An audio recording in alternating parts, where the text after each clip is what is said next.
Yo soy Luciano Moedo, enólogo de Martín Codas. Vamos a hablar de un vino muy especial, Galicia, en este año cosecha del 2009. Galicia fue un proyecto del año 1992 en el cual vimos las posibilidades de la bodega de obtener un vino totalmente diferente a lo existente.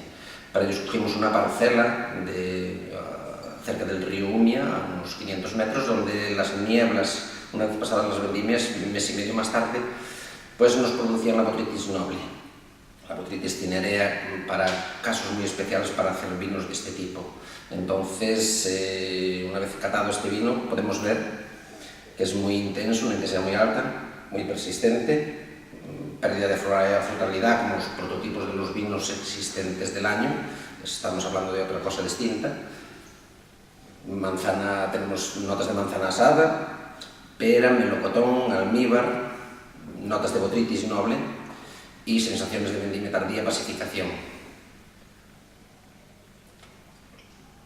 En la boca resulta un vino totalmente redondo, complejo, frutado y con un retorno nasal de mermelada de mandarina.